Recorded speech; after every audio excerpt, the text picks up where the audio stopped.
Bueno,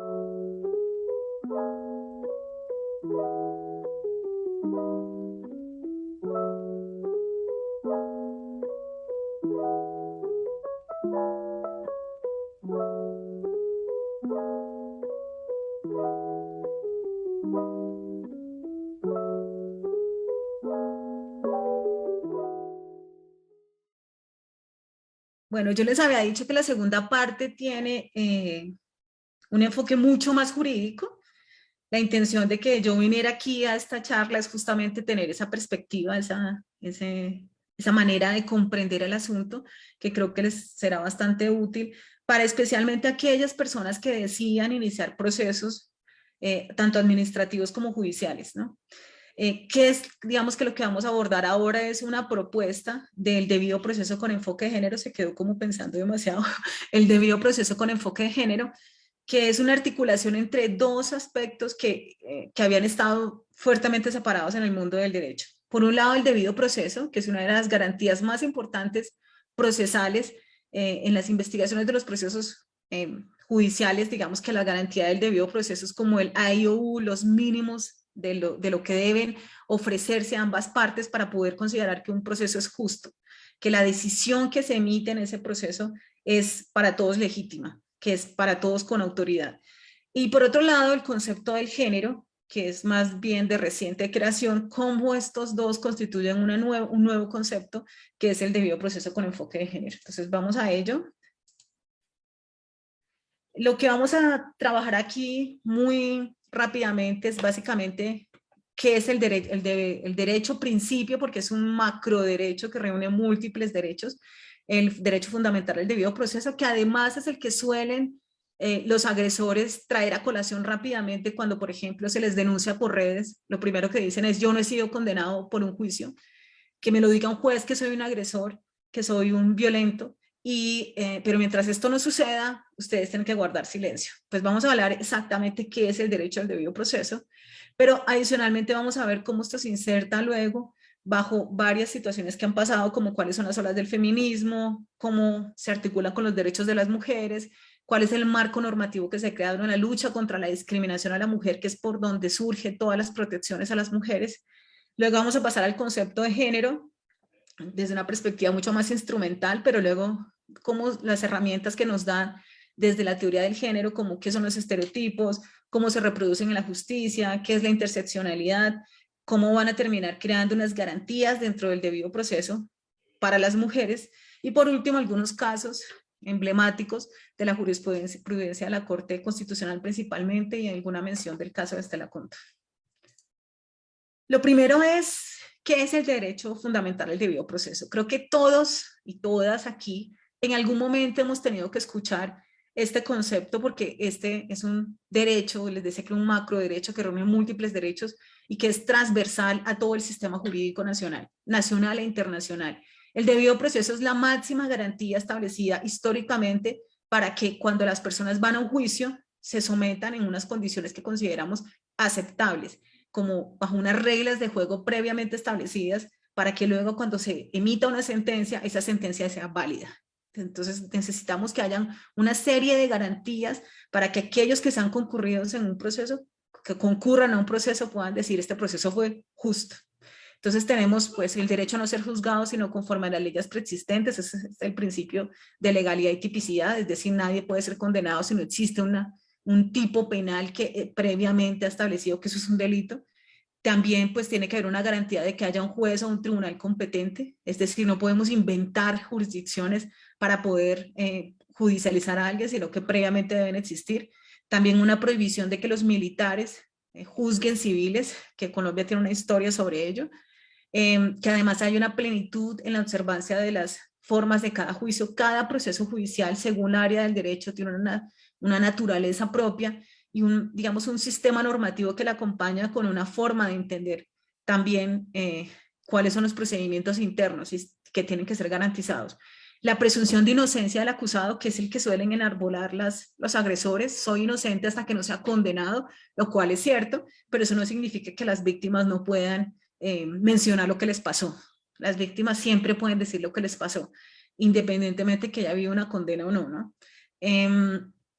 Luego tenemos el derecho a un proceso sin dilaciones injustificadas, que creería que, que es el derecho fundamental más violado en Colombia.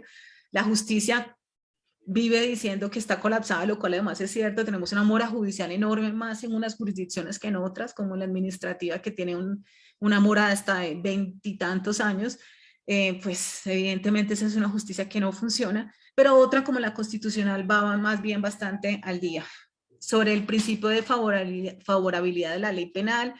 el derecho a solicitar pruebas y controvertirlas, a impugnar la sentencia condenatoria de no ser juzgado 2 veces por el mismo hecho, además de otros principios como el indubio pro reo, que es muy contraintuitivo para la mayoría de la sociedad, que es que la duda favorece al reo. Si no existe certeza sobre la comisión del delito, no puede ser condenado. Que además hay un juez natural para cada área del derecho, entre otros más, contribuyen a orientar el proceso con una perspectiva hermenéutica de máxima garantía para los enjuiciados y las víctimas. De suerte que aparentemente ambas partes, víctima y victimario, se encuentran en condiciones de igualdad dentro del proceso. Pero lamentablemente esto no siempre ha sido así. Aquí quiero mostrarles 2 símbolos de la justicia. Uno que es la toga, digamos que es este vestido que usan los magistrados de las altas cortes, que además es de reciente incorporación en el sistema nacional, a partir de la Constitución del 91, que los jueces, los magistrados empezaron a usarlas. Europa los había usado, digamos, tradicionalmente. Y el otro gran símbolo de la justicia es la venda en los ojos. Ambos símbolos ponen a los jueces en unas condiciones especiales, pues digamos que la venda supone que aquí, como está en la iconografía europea, pues que vendarse los ojos supone que a la hora de impartir justicia, en esta balanza que significa la justicia, no hay una preferencia por ninguna de las partes, ¿no? O sea, hay un equilibrio perfecto que hace que al no ver, pues sencillamente no se dejan permear por la realidad que está allá afuera. Y la toga, que es un símbolo también de estirpe religioso, supone que esta investidura está por encima de la humanidad. O sea, cuando asumen el rol de magistrados, dejan detrás los factores propios de su identidad para hacer prevalecer la investidura desde el rol que les ocupa como magistrados o magistradas. Como pueden ver, las formas en este caso, digamos, de la toga, pues lo que hace es ocultar el género, porque pues, es un traje, un traje oscuro, que no tiene forma, que invisibiliza, digamos, las particularidades del género y que imponen un mismo manto, independientemente de si se trata de hombres y de mujeres, pues de hecho aquí no hay diferencias. Mientras que en este caso el símbolo de la justicia es femenina y la venda supone no mirar esas particularidades de las partes, ¿no? Pero en una sentencia, la SU 796 de 2014, la Corte Constitucional dice, pero la venda no siempre estuvo allí. Esta idea de que los jueces no ven, se ocultan para poder ser imparciales, tiene una cierta desventaja, que es un funcionario digamos, incapaz de vincularse a la realidad, un funcionario frío, distante, que además se ubica un peldaño superior sobre las partes,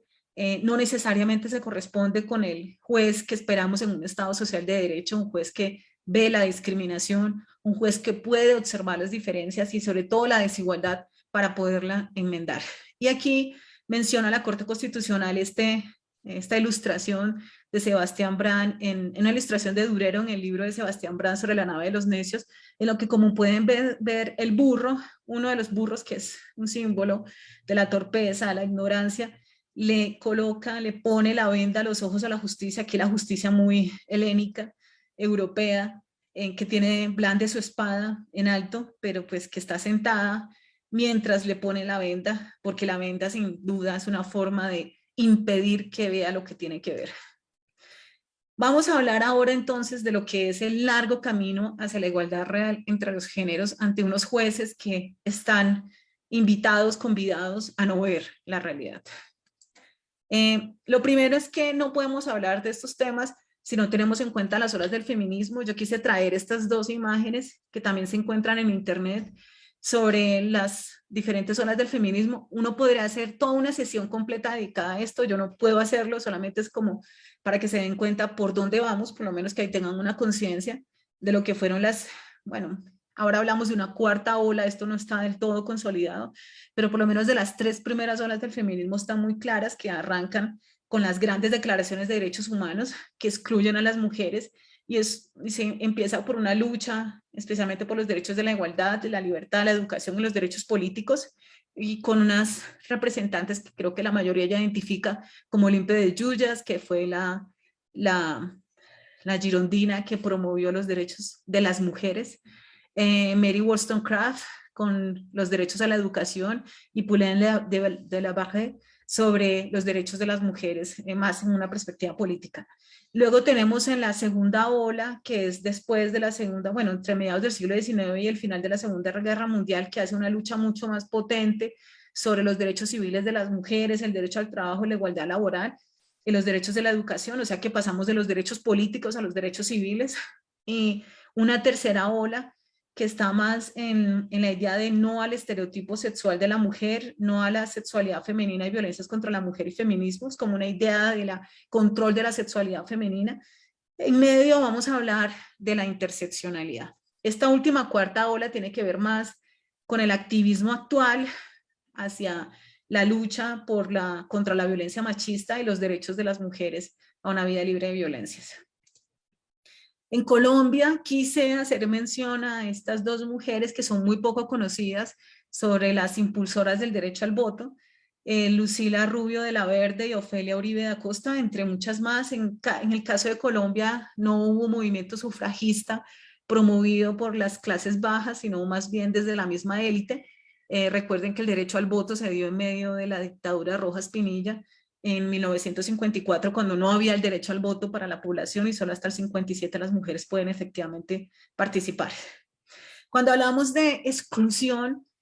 una autora que es un referente necesario es sobre las políticas de inclusión, cómo promover la inclusión, y hablamos de 3 ámbitos y quiero que los tengamos como presentes porque nosotros vamos a tratar 2 de ellos de alguna manera, pero el tercero no, que es sobre las políticas de reconocimiento que tienen que ver con la conquista de derechos, que es de lo que vamos a hablar principalmente aquí, pero también sobre la representación política. Si no existe una adecuada y suficiente representación política de los grupos que se encuentran marginados, difícilmente puede haber un cambio real en la política. Y luego, si nosotros hablamos de muchos reconocimientos de derechos y de representación, pero no tenemos unas condiciones de equidad material, de igualdad material, difícilmente podemos hablar de igualdad como tal. Vamos a hablar del andamiaje jurídico nacional e internacional en esta lucha contra la discriminación, que es por donde comienza realmente este discurso. Y quisiera empezar con la Constitución Política de Colombia. La Constitución actualmente vigente, la de 1991, establece en el artículo 13 el derecho a la igualdad y la no discriminación. En el ámbito jurídico nosotros diferenciamos la igualdad formal de la igualdad material, y tenemos una cláusula de no discriminación. Aquí, a mí lo que me interesa en esta presentación es básicamente esta última cláusula que nos dice: el Estado protegerá especialmente a aquellas personas que con su condición económica, física o mental se encuentren en circunstancias de debilidad manifiesta, y sancionará los abusos o maltratos que contra ellas se cometan. Esta penúltima, el Estado promoverá las condiciones para que la igualdad sea real y efectiva y adoptará medidas en favor de los grupos discriminados o marginados. Y los criterios de discriminación que identifica la Constitución son el sexo, la raza, fíjense que no habla de género, sino el sexo, la raza, el origen nacional o familiar, la lengua, la religión, la opinión política o filosófica. En Colombia, el mayor factor de discriminación histórica ha sido la opinión política, que ha generado la persecución a todo aquel que opina diferente, a todo aquel que se encuentra en disenso con el partido dominante. Ya sabemos que tenemos una historia de conflicto armado relacionada con la intolerancia política. Entonces, digamos que estos son los factores reconocidos como sospechosos de discriminación. Ahora, cuando hablamos de discriminación, tenemos que tener claro a qué nos referimos. Y es, no todo trato desigual es discriminatorio, sino aquel trato desigual que no está justificado, y la justificación depende. Digamos que los factores que se consideran generalmente en los que recae la discriminación, o sea que las personas que tienen estas características suelen ser tratadas en forma desigual sin justificación, son por razones de raza, de género y de clase, lo que la Corte considera son criterios sospechosos. Y pues yo generalmente hago muchas explicaciones sobre lo que ellos significan, pero bueno, por tiempo no me da, pero para que se queden con una imagen, es como cuando el que va a ingresar a una discoteca va a ingresar y se le pone un freno y pues coincide que justo al que se le pone el freno es una persona negra. Entonces, pues uno podría decir, no, es que lo que hacen los, los que controlan el acceso a estos lugares es, no, es que no lleva tenis, pero generalmente, especialmente en Estados Unidos, los que llevaban tenis eran los negros, ¿no? Luego, pues el factor de discriminación no era porque llevaban unos tenis, sino que el factor real de discriminación era porque porque pertenecía a la raza negra. Entonces, el factor que la Corte o cualquier tribunal reconocería es si al que lo pararon en el ingreso de una discoteca era negro, independientemente de sus zapatos, ese fue el factor de discriminación. Pues de alguna manera el trato desigual no justificado es lo que significa la discriminación y es a lo que atiende el artículo 13 de la Constitución cuando identifica esos factores para proteger a estos colectivos de esas prácticas, ¿no? Y la intención es modificarla, obviamente prohibiendo la discriminación mediante perspectivas de enfoques diferenciales que por el contrario favorezcan a estos grupos excluidos históricamente. A nivel internacional, se han expedido una serie de convenios, convenciones internacionales en aras de la lucha internacional contra la discriminación a las mujeres. Es decir, para evitar ese trato desigual no justificado. Y pues una muy importante, la pionera es la CEDAW, que es la Convención sobre la Eliminación de todas las formas de discriminación contra la mujer en sus siglas en inglés, que fue suscrita en 1979. Colombia la aprobó en la Ley 51 de 1981. Luego tenemos la Convención Interamericana para prevenir, sancionar y erradicar la violencia contra la mujer, conocida como la Convención Belén do Pará de 1994, que fue aprobada en Colombia mediante la Ley 248 de 1995. Y por último, el Protocolo para prevenir, reprimir y sancionar la trata de personas, y esta otra, las recomendaciones generales número 12, el 89 y 19 adoptadas por el Comité de la CEDAW. En la Ley 984 del 2005 se incluyó en la legislación nacional el protocolo facultativo de la Convención sobre la Eliminación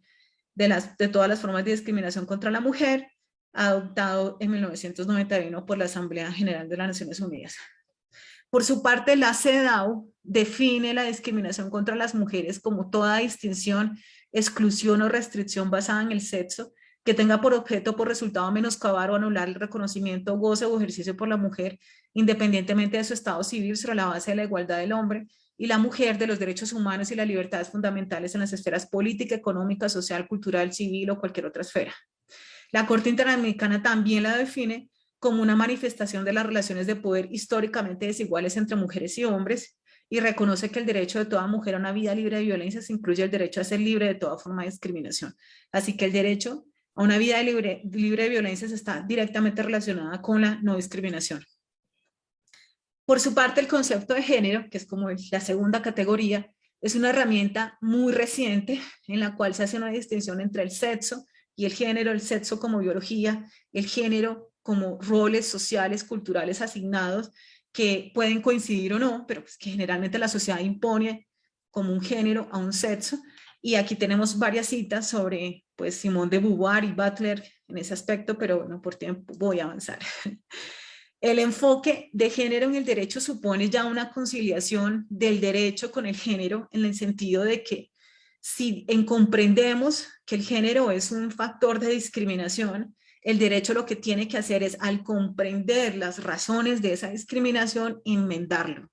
Entonces, sabemos que es una categoría de análisis que permite evidenciar cómo los valores, actitudes y normas que conforman los géneros obedecen a una construcción social y no biológica, no determinada por el sexo de nacimiento, que repercute en los comportamientos e imaginarios adscritos a una sociedad patriarcal en la que las formas binarias, hombres, mujer, masculino, femenino, se encuentran en desigualdad e inequidad. Y eso es muy importante porque algunas personas piensan que el enfoque de género es que existen dos géneros y los describen. No, lo que reconoce el enfoque de género es que hay una desigualdad, hay una supremacía masculina que tiene que ser enmendada por el derecho, una supremacía que está no solamente en la sociedad, sino que el mismo derecho es culpable de su reproducción por una normatividad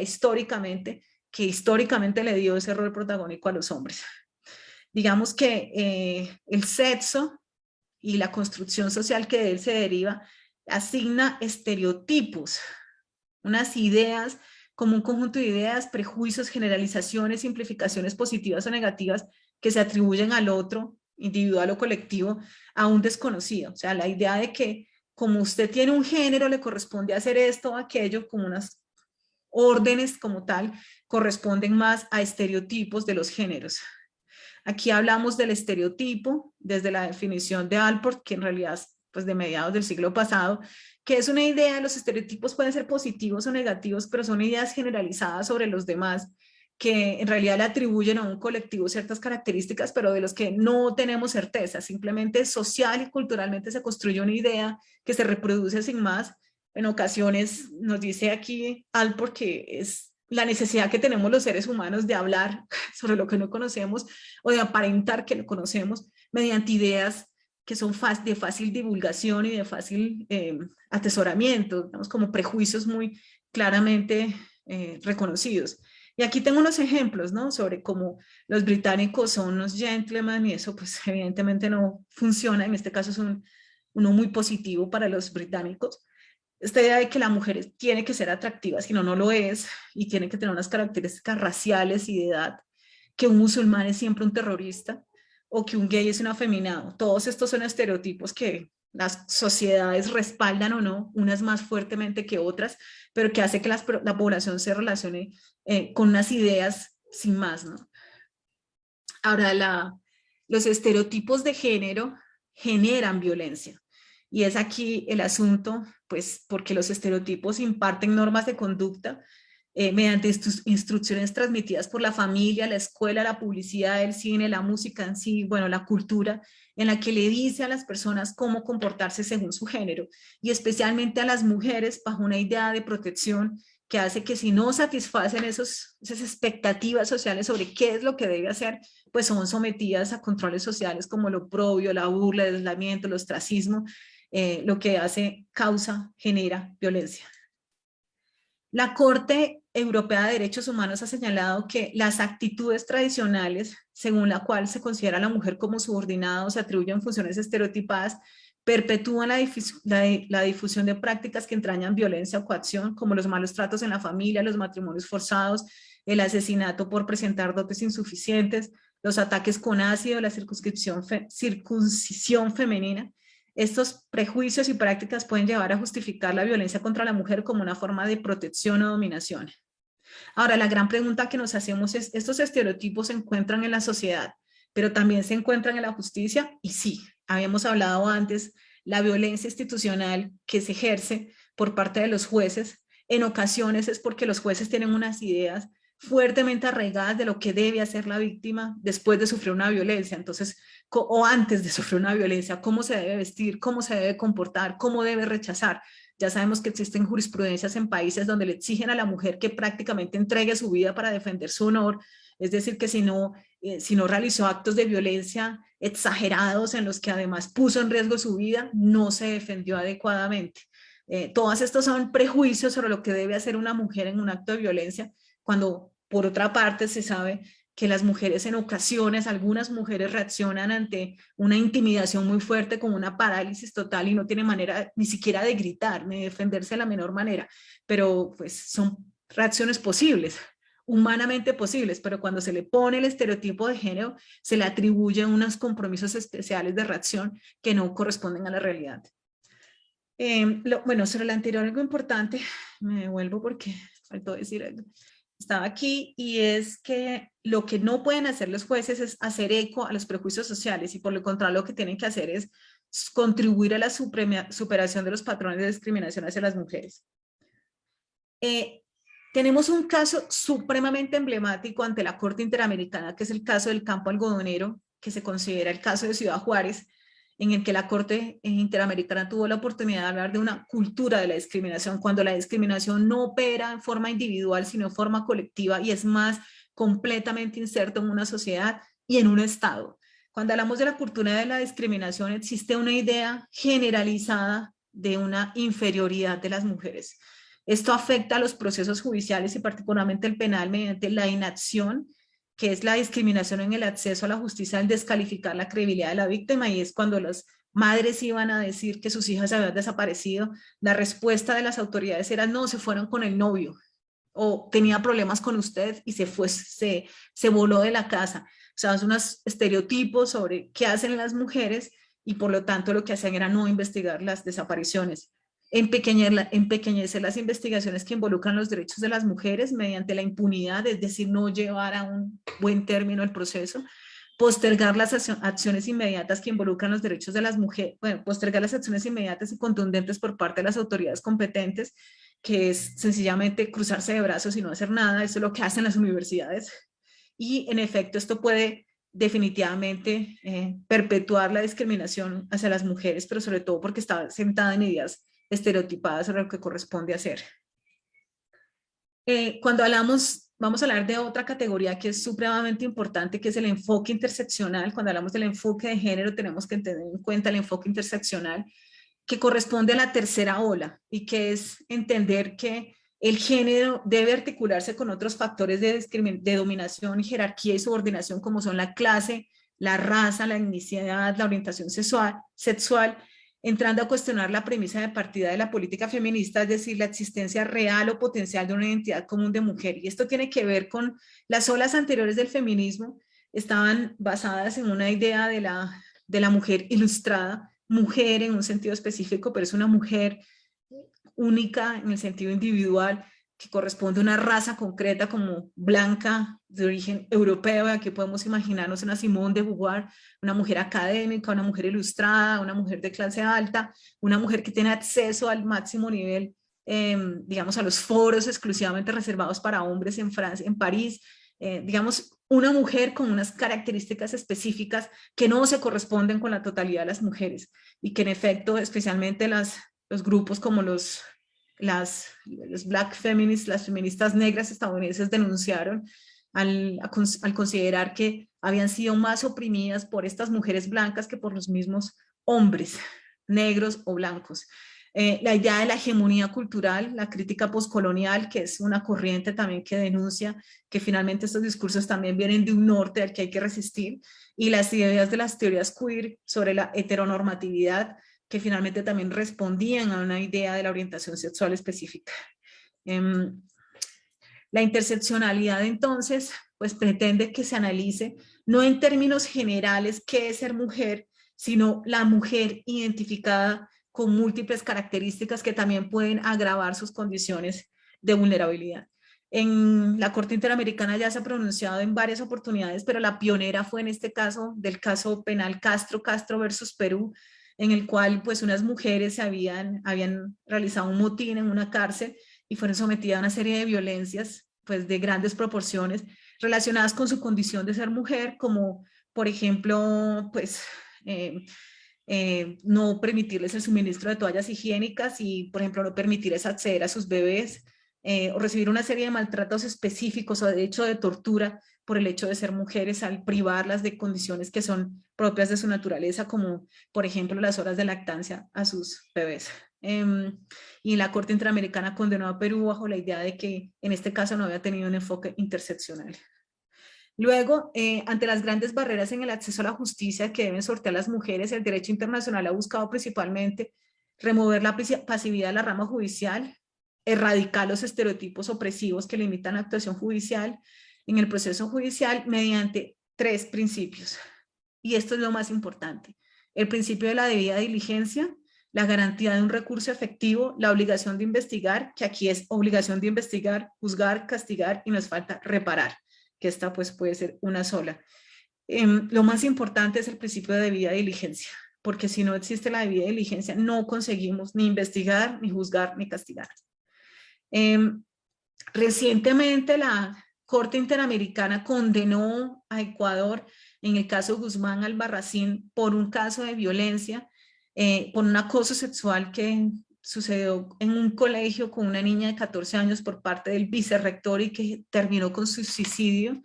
Y la Corte aquí le dice a Ecuador que debe contar en forma permanente con información estadística. Si no tenemos estadísticas sobre las violencias, los denuncias, las quejas y la resolución de ellas, pues difícilmente podemos dimensionar cuál es la realidad del problema. La detección de casos de violencia sexual contra niños o niñas en este ámbito y su denuncia, la capacitación al personal del ámbito educativo respecto al abordaje y prevención de situaciones de violencia, la provisión de orientación, asistencia y atención a las víctimas de violencia en el ámbito educativo y a sus familiares, que hasta el momento siempre se hablaba de las víctimas directas. Aquí nos dice la Corte Interamericana recientemente también a sus familiares, y en el caso de los niños, niñas y adolescentes, que ellos participen en la formulación de las políticas públicas de prevención. Aquí hay un montón de obligaciones en los procesos administrativos y judiciales respecto a la violencia contra las mujeres. Esta es una sentencia de la Corte Constitucional que prácticamente resume todas las obligaciones que tienen los funcionarios judiciales a la hora de encontrarse con una violencia, también los administrativos en el ámbito de los procesos disciplinarios. Y es adelantar los procesos de manera oportuna y dentro de un plazo razonable, que ya lo hemos mencionado antes, no tomar decisiones discriminatorias basadas en estereotipos de género, brindar a las víctimas oportunidades para ser oídas y participar dentro del proceso, dictar, también proteger su intimidad, dictar mandatos judiciales de amparo para evitar nuevas agresiones, así como garantizar la seguridad de la víctima y su familia durante y después del proceso, dar aviso a las víctimas de la liberación de sus agresores, eso en los casos de procesos penales, brindar información a las víctimas sobre sus derechos y la forma como pueden participar en el proceso, así como orientación psicológica. La mayoría de las universidades dicen que van a dar una asistencia psicológica, pero se quedan una asistencia de emergencia y nada más. A los agresores sí les dan asistencia permanente. Permitir a las víctimas solicitar el control de legalidad de las decisiones que afectan sus derechos, guardar la debida reserva de la identidad de la víctima, analizar los hechos, las pruebas y las normas con base en interpretaciones sistemáticas de la realidad, de manera que ese ejercicio hermenéutico se reconozca que las mujeres han sido un grupo tradicionalmente discriminado y como tal se justifica un trato diferenciado, evitar la revictimización, flexibilizar la carga probatoria. Esto es lo que más les aconsejo que sus funcionarios acojan. Flexibilizar la carga probatoria en casos de violencia o discriminación, privilegiando los indicios sobre las pruebas directas cuando estas últimas resulten insuficientes. Considerar el rol transformador o perpetuador de las decisiones judiciales. Efectuar un análisis rígido sobre las actuaciones de quienes presuntamente cometen la violencia. Evaluar las posibilidades y recursos reales de acceso a trámites judiciales y analizar las relaciones de poder que afectan la dignidad y autonomía de las mujeres. El principio de debida diligencia es la base del buen desarrollo y en la buena culminación de los procesos de violencia contra las mujeres. Y es básicamente porque lo que le dice la Corte Interamericana a todos los sistemas normativos de la región es: usted debe hacer todo lo que esté en sus manos para adelantar esos procesos y culminarlos. Y cuando decimos que hacer todo lo que esté en sus manos es medios legales, políticos, administrativos, culturales, para promover la protección de los derechos humanos y asegurar que toda violación sea considerada y tratada como un acto ilícito que pueda dar lugar al castigo de los responsables y la obligación de indemnizar a las víctimas. Generalmente los que investigan estos casos no actúan con debida diligencia. Se quedan esperando a que les lleven las pruebas o aún entregándoselas no las valoran. Tratan de resolver los casos con la menor motivación posible. No ven la hora de cerrar la investigación lo más pronto posible. O sea, todo en contra del principio de debida diligencia que les dice: investigue, vaya, busquen las pruebas, invierta la carga probatoria, use indicios, tenga en cuenta otro material probatorio no usual, como por ejemplo informes de expertos o peritos, acuda a centros de investigación que trabajen estos temas si usted no tiene ni idea, pero sea creativo, sea creativa, no se quede diciendo es que no me lo trajeron, es que no me correspondía. Digamos que el funcionario tradicional, cruzado de brazos y con los ojos, los ojos tapados, no ayuda a que efectivamente obtengamos justicia. Ahora, la Corte Constitucional y también la Corte Interamericana han dicho qué se debe hacer para garantizar la debida diligencia. Dentro de los aspectos que se mencionan está una investigación en contexto. El contexto nos puede decir cuáles son las verdaderas relaciones de poder que están allí. Si evidentemente se trata de un profesor, la autoridad que ejerce el profesor puede ser supremamente intimidatoria para un estudiante. Eso se debe considerar en el proceso como tal. No es como la relación entre un hombre y una mujer y ya está, sino quién tiene el poder allí y qué formas de intimidación posee. La protección a las víctimas. Colombia es un país que todavía ofrece muy poca protección a las víctimas, pero las universidades menos. Digamos que se tienen que garantizar medidas de alejamiento, protección de bienes, albergues. Adicionalmente le pide que hagan medidas educativas y pedagógicas para que modifiquen los patrones de comportamientos sociales y culturales. Bueno, eso para poder evolucionar en estas concepciones de los estereotipos. También es importante documentar todas las formas de opresión, cambiar el sistema probatorio tradicional y darle una especial credibilidad a la versión de las víctimas, que en el caso por lo menos de la Universidad Nacional es como si todo lo que eligiera la víctima no solamente no es escuchado, sino que es falso, que es justamente lo contrario a lo que les está diciendo la Corte Constitucional, que tenga en cuenta lo que dicen las víctimas con mayor cuidado. Y quisiera culminar, porque ya me acerco hacia el final, para que podamos discutir sobre casos emblemáticos, y uno es esta, la sentencia T-967 del 2014, en que la Corte Constitucional, bajo ponencia de la magistrada Gloria Estela Ortiz, por primera vez se pronunció sobre la violencia psicológica. Ya sabemos que la violencia física es una violencia que deja huellas, aunque a veces cuando se hace de determinada manera ni siquiera. En el caso de la violencia psicológica es mucho más difícil de probar porque no es visible y la manera como opera también es invisible. Entonces lo que hace la Corte Constitucional es analizar este tipo de violencia en un caso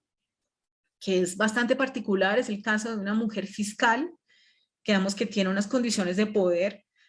sin embargo al interior de su hogar no, ella pide el divorcio por la causal tercera de ultraje, trato cruel y maltrato de obra, que sería pues lo que se identificaría como maltrato psicológico, y lo que hace la primera instancia del proceso de familia es negarla, la causal, porque considera que ella había construido las pruebas y no encontró probados los hechos de violencia, agresiones al interior del hogar. Lo que sucedía es que su pareja era un hombre que tenía unas prácticas que se consideran de celotipia, un hombre excesivamente celoso que celaba a la víctima con sus colegas, incluyendo el fiscal mismo, que consideraba que ella le era infiel con todos sus compañeros de trabajo, pero también con el fiscal y con el vicefiscal. La acusaba constantemente de estar coqueteando, revisaba sus ropas y adicionalmente después de quedar embarazada sometió a su hija a una prueba de ADN para verificar que era suya. En el proceso, aunque hay un montón de información adicional, quiero centrarme en el manejo de las pruebas. En el proceso hay pruebas testimoniales y pruebas documentales. Las pruebas testimoniales y documentales son, para que nos entendamos, las pruebas tradicionales de los procesos judiciales en Colombia. Generalmente, cuando hay un proceso de cualquier tipo, los testimonios no de oídas, sino directos, son las pruebas contundentes y las pruebas documentales. En los casos de violencia intrafamiliar, pues no existen pruebas testimoniales porque suceden al interior del hogar, donde los únicos testigos eran niños y niñas, los hijos, hijas, o generalmente menores de edad, o pues pruebas documentales no, porque no hay amenazas por escrito, sino que son pues violencias directas. Entonces resulta fuertemente difícil de probar ese tipo de violencias porque el sistema probatorio ordinario no encaja con este tipo de violencias. En este caso, ella tenía pruebas testimoniales de compañeros de trabajo, el jefe y sus familiares, pero el tribunal, en este caso el juez, la jueza, porque era una mujer además, consideró que no eran válidas porque eran de oídas. Es decir, a ninguno le constaba lo que había sucedido al interior del hogar y en efecto a nadie le podía constar, pero rechazó automáticamente ello porque consideró que esto no podía ser verificado. Luego había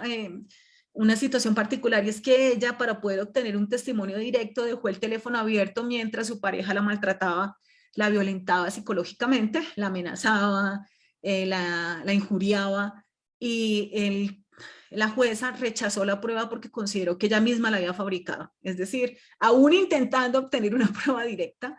el juzgado consideró que no era suficiente y la desestimó. Entonces, respecto a las pruebas documentales, eran procesos judiciales que ella había impulsado ante distintas instancias, pero que no había culminado ninguno. Lo que hizo la jueza es decir que ninguna de estas pruebas tenía la suficiente fuerza porque no habían sido procesos culminados. Entonces desestimó dentro de ello algo muy importante, que era un peritazgo de medicina legal que determinaba la celotipia del señor y que adicionalmente estaba en riesgo de incrementar la violencia porque manifestaba rasgos de incremento de la violencia que pueda culminar en un feminicidio. Sin embargo, no lo valoró. Había habido solicitudes de medidas provisionales de alejamiento del esposo y abandono del hogar con un tratamiento reeducativo y terapéutico, pero tampoco lo consideró. Considero que todas estas pruebas no eran suficientes o no eran pertinentes porque sencillamente no habían culminado con una condena.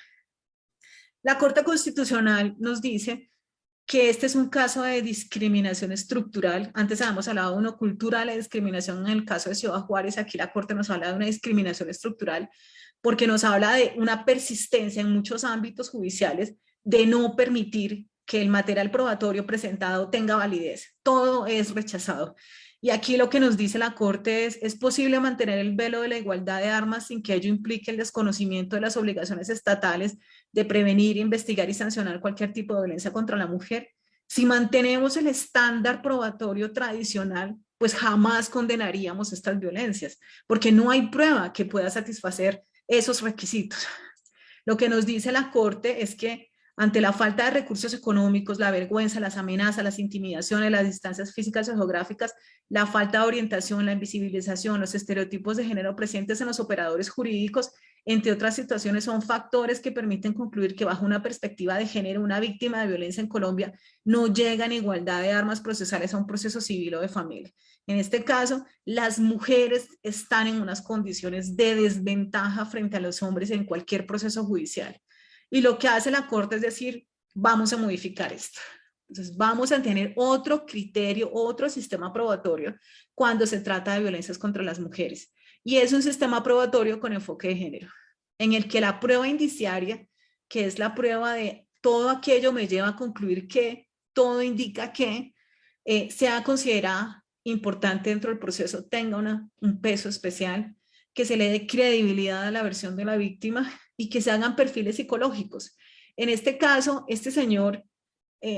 casi que cualquiera de ustedes leyendo el expediente podía determinar que el señor tenía verdaderamente un trastorno grave de su personalidad y que pues estaba enfermo, pero la jueza no lo concluyó. Entonces lo que le dice la Corte es busque perfiles psicológicos y además analice la progresividad de la violencia, porque la violencia comienza de una manera pero termina en otra y el final es el feminicidio. Entonces la progresividad se puede también determinar. La Corte nos dice que en aras de una igualdad procesal realmente efectiva es claro que en ningún caso los derechos del agresor pueden ser valorados judicialmente por encima de los derechos humanos de la mujer a su integridad física y mental y a vivir libre de cualquier tipo de violencia.